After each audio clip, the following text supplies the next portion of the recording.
Beberapa hari ini aku merasakan ada sesuatu yang tidak untuk datang ke sini.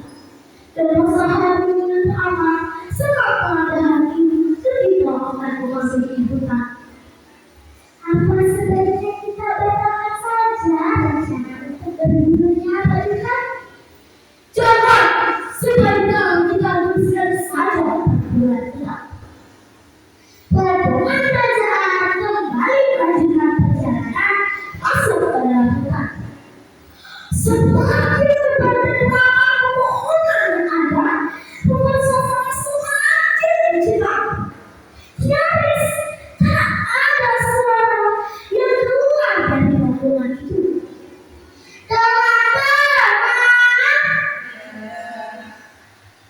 Apa yang akan dihadapi oleh sang raja? Penasaran tidak? Lanjutkan ya ceritanya. Penasaran apakah boleh aku bertanya? Ada apa padanya? Apakah bulan ini kau meninggalkan itu? Benar padanya. Tapi waktu itu bulan seperti tidak sabar dan selamat seperti sekarang. Aku sangat berusaha melakukan semua ini agar waktu dapat bergerak kembali. Dengan jelas ya, rombongan kerajaan beristirahat di bawah papan besar. Saya terdengar suara kicauan burung yang sangat merdu.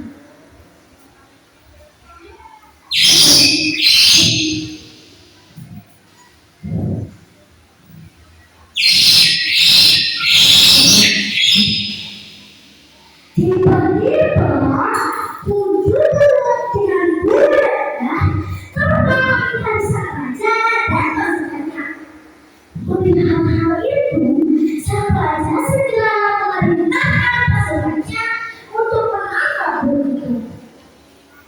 Setelah sudah lama berusaha, sangat disayangkan tak sanggup berkata yang menanya. Hal itu membuat sang raja kesal. Kemana itu?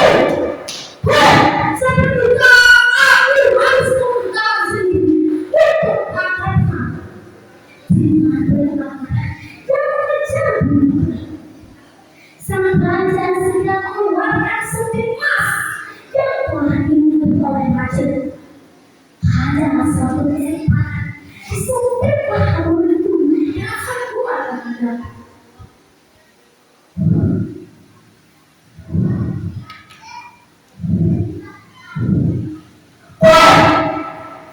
Pilihannya terbangunkan antara sang burung. Terdengar bunyi berdebar yang sangat keras ketika burung itu jatuh. Segera mereka berlari menuju tempat jatuhnya burung tersebut. Tapi alangkah kejutnya mereka karena bukan burung yang ada, tetapi beritahu yang sangat gadis dengan luka di bagian kakinya. Nampak pada lahir keluarga abu-abu di kaki gadis tersebut. Penasehat yang melihat dengan jelas tanda di kaki gadis tersebut jadi teringat dengan bayi yang dulu ditinggalkannya di hutan dahulu. Kemudian diambil olehnya sang penasehat mengatakan bahwa gadis tersebut adalah anak sang raja. Apalagi si tadi jelas wajahnya sangat mirip dengan permaisuri. Akan tetapi sang raja tidak yakin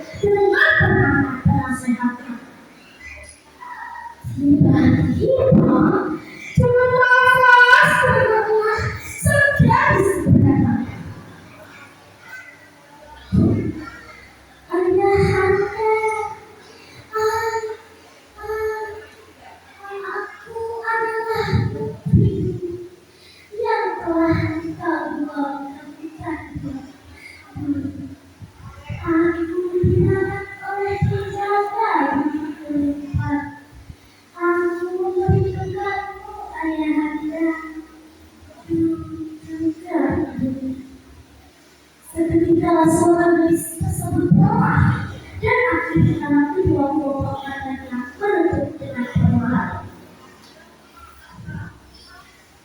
Apakah benar namaku? Ayahku menyesal. Maafkan kalian.